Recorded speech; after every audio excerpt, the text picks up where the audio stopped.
છો વિદ્યાર્થી મિત્રો? આપણે અભ્યાસ કરી રહ્યા છીએ આરટીઈ એક્ટ 2009 જેમાં મિત્રો આપણે પ્રકરણ 1 સમજી લીધું, પ્રકરણ 2 સમજી લીધું, આજે પ્રકરણ 3 સમજવાના છે મિત્રો। પ્રકરણ 1 માં ટોટલ કલમો 2 છે, કલમ 1 અને કલમ 2। પ્રકરણ 2 માં ટોટલ કલમો 3 છે, કલમ 3, કલમ 4 અને કલમ 5। આજે મિત્રો પ્રકરણ 3 સમજવાનું છે। પ્રકરણ 3 એ ફરજો બાબતનું છે। યોગ્ય સરકાર, સ્થાનિક સત્તાતંત્ર અને માતા પિતાની ફરજો આ પ્રકરણનું નામ છે। એટલે કે અહીં સમગ્રતયા જે માહિતી છે ફરજો બાબતની છે કે ભાઈ યોગ્ય સરકારની ફરજ શું હશે, સ્થાનિક સત્તાતંત્રની ફરજ શું હશે અને માતા પિતાની ફરજ શું હશે। તો મિત્રો આ પ્રકરણ 3 માં કલમ 6 થી લઈ અને કલમ 11 સુધીનો સમાવેશ છે।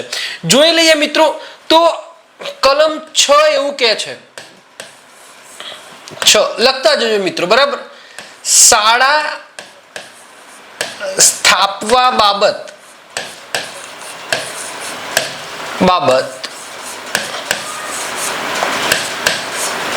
યોગ્ય સરકાર અને સ્થાનિક સત્તાતંત્રની ફરજ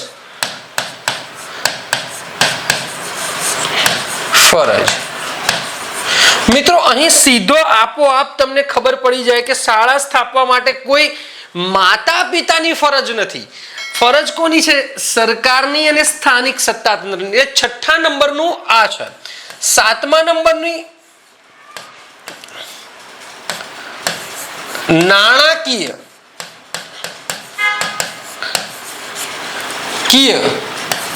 જવાબદારીઓ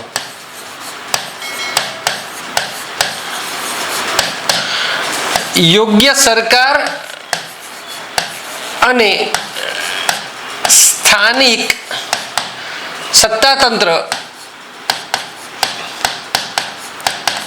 વચ્ચે વહેંચણી। કોણ કેટલા નાણાં કાઢશે એની સરકાર અને સત્તાતંત્ર વચ્ચે વહેંચણીની જવાબદારી છે। 8 છે યોગ્ય સરકારની ફરજ, સરકારની ફરજો। જો યોગ્ય સરકારની ફરજ આવે તો સ્થાનિક સત્તાતંત્રની પણ ફરજ આવે। સ્થાનિક સત્તાતંત્રની ફરજો। જો સરકારની ફરજ આવે શિક્ષણમાં, સ્થાનિક સત્તાતંત્રની ફરજ આવે તો ઓબ્વિયસલી છે માતા પિતાની પણ ફરજ આવશે। માતા પિતા અને વાલીની ફરજો।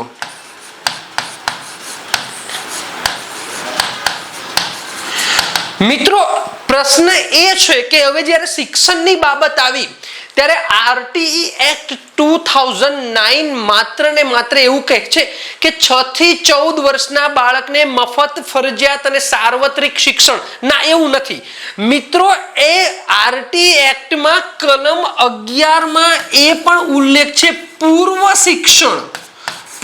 શિક્ષણ પૂરું પાડવાની યોગ્ય સરકારની ફરજ।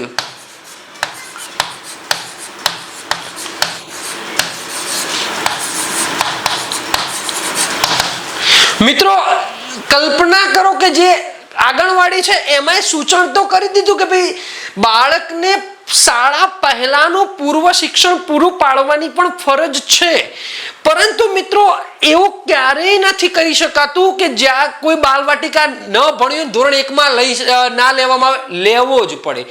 બાલવાટિકા કે આંગણવાડી હવે મિત્ર લગભગ એવું આવે છે કે દરેક અત્યારે શું થાય કે ખાનગી પ્રાથમિક શાળામાં સિનિયર કેજી, જુનિયર કેજી કહેવાય છે, પછી જ્યારે આપણે આંગણવાડી 1 અને આંગણવાડી 2 કહે છે, હવે આવી જશે બાલવાટિકા 1, 2, 3 એવું લગભગ સૂચન થઈ રહ્યું છે, બરાબર ને। તો પૂર્વ શિક્ષણ આપવાની પણ ફરજ છે, પરંતુ કોઈ આંગણવાડી એટલે કે પૂર્વ શિક્ષણ ન મેળવ્યું હોય તો ધોરણ 1 માં પ્રવેશ લઈ શકે છે. પ્રવેશ લેતા અટકાવી શકાય નહીં, એ પણ ધ્યાન રાખજો મિત્રો. પ્રકરણ 3 નું નામ છે યોગ્ય સરકાર, સ્થાનિક સત્તાતંત્ર અને માતા પિતાની ફરજો. એમાં કેટલી કલમ છે? તો કલમ 6 થી લઈ અને કલમ 11 સુધીનો સમાવેશ એ પ્રકરણ 3 માં છે.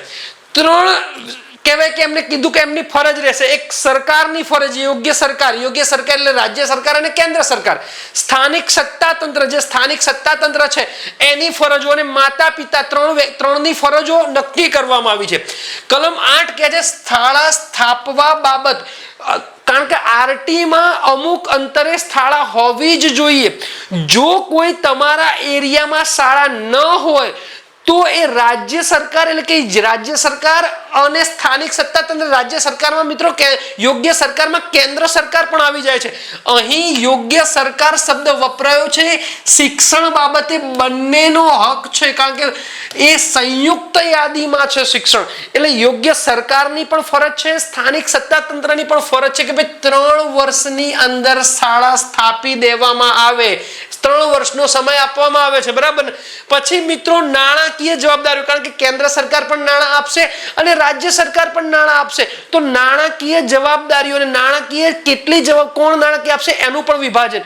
મિત્રો એ પણ સૂચન કરી છે કે કોઈ પણ રાજ્યને શિક્ષણ માટે વધારાની નાણાં જરૂર પડે, કેન્દ્ર સરકારે તો ટકાવારી નક્કી કરી હોય પણ જરૂર પડે તો સંવિધાનની કલમ 280 મુજબ રાષ્ટ્રપતિ જોડે મંજૂરી લઈ અને નાણાં મેળવી શકે છે.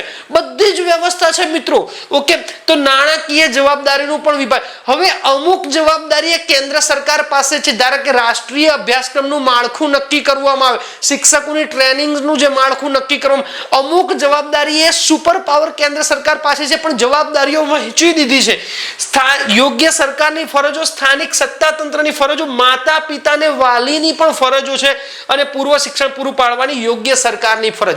તો ખાસ યાદ રાખી લેજો મિત્રો, આ મહત્વનું છે. કલમ 6 શું કહે છે? શાળા સ્થાપવા બાબત યોગ્ય સરકાર અને સ્થાનિક સત્તાતંત્રની ફરજ. કલમ 7 ક્રમમાં યાદ રાખજો, નાણાકીય જવાબદારીઓ યોગ્ય સ્થાનિક અને સત્તાતંત્ર વચ્ચે વહેંચણી. યોગ્ય સરકારની ફરજ, સ્થાનિક સત્તાતંત્રની ફરજ. આ મિત્રો સેમ છે પણ અમુક બાબતમાં થોડોક ભેદ છે, એ હું તમને સમજાવી દઈશ. માતા પિતા અને વાલીની ફરજ. માતા પિતા કોને કહેવાય? કે કુદરતી, મેં તમને આ કલમ 2 વ્યાખ્યાઓમાં, કુદરતી હોય કે ઓરમાન હોય એને માતા પિતા કહેવાય. વાલી કોને કહેવાય? કે જેની સાર સંભાળ રાખે છે એ, બરાબર. પૂર્વ શિક્ષણ કોને? તો કહેવાય કે હવે જો બુનિયાદી શિક્ષણ પહેલાનું શિક્ષણને પૂર્વ શિક્ષણ કહેવાય, કે આંગણવાડી 1, 2 અને બાલ વાટિકા એને પૂર્વ શિક્ષણ કહેવાય છે. વર્ષ 3 થી લઈ અને 6 સુધીનું જે શિક્ષણ આપવામાં આવે છે એને પૂર્વ શિક્ષણ કહેવાય. યોગ્ય સરકારની ફરજો છે. તો કલમ 6 થી લઈને કલમ 7 નો આપણે વિસ્તૃત અભ્યાસ કરી લઈએ મિત્રો. ચલો આગળ વધીએ છીએ, આપ નોંધતા રહેજો મિત્રો. કલમ 6 એવું કહે છે, કલમ 6 શાળા સ્થાપવા માટે યોગ્ય સરકાર અને સ્થાનિક સત્તા મંડળની ફરજ. મિત્રો જો એ એરિયામાં શાળા ન હોય, અમુક વિસ્તાર નક્કી કરેલો હોય, બાળકોને દૂર ન જવું પડે એ માટે એ એરિયામાં શાળા ન હોય તો શાળા સ્થાપવા માટે યોગ્ય સરકાર અને સ્થાનિક સત્તાતંત્રની જવાબદારી છે અને એ જવાબદારી 3 વર્ષની અંદર એને સ્થાપી દેવી પડે છે. શાળા એ પૂર્ણ કરવી પડે છે મિત્રો. આ બહુ મહત્વની છે કારણ કે શાળા જ્યાં હશે ત્યાં ફાયદો છે, બરાબર. શાળા જોઈ લઈએ. આ ધારાની જોગવાઈનો અમલ કરવા શાળા સ્થપાઈ ન હોય તેવા વિસ્તાર અથવા નજીકની મર્યાદાની અંદર સંબંધિત સરકાર અથવા સ્થાનિક સત્તા મંડળ આ ધારાના અમલથી 3 વર્ષની અંદર શાળા સ્થપાશે. અમલથી એટલે કે 1 એપ્રિલ 2010 થી આ લાગુ થઈ ગયો છે, એટલે કે 2010 પછી અમલ થયો. 3 વર્ષની અંદર સ્થાપી જ દેવી પડશે, બરાબર. તમે જો જ્યાં હશે ત્યાં સરકારને સ્થાપવી જ પડે, બીકોઝ ઓફ ધ એક્ટ છે. તો તમારે કલમ 6 માં શું યાદ રાખવાનું કે કેટલા વર્ષની અંદર યોગ્ય સરકાર અને સ્થાનિક સત્તાતંત્રે શાળા સ્થાપવાની છે? 3 વર્ષની કયા તારીખથી તો અમલ થયાની તારીખથી 1 એપ્રિલ 2010 થી. એટલે હવે તો સ્થાપિત જેવી જરૂરિયાત ઉભી થાય તરત મંજૂરી આપવી પડે, કારણ કે સ્થાપિત દેવાની ઓપ્શન છે, બરાબર ને? ઓકે.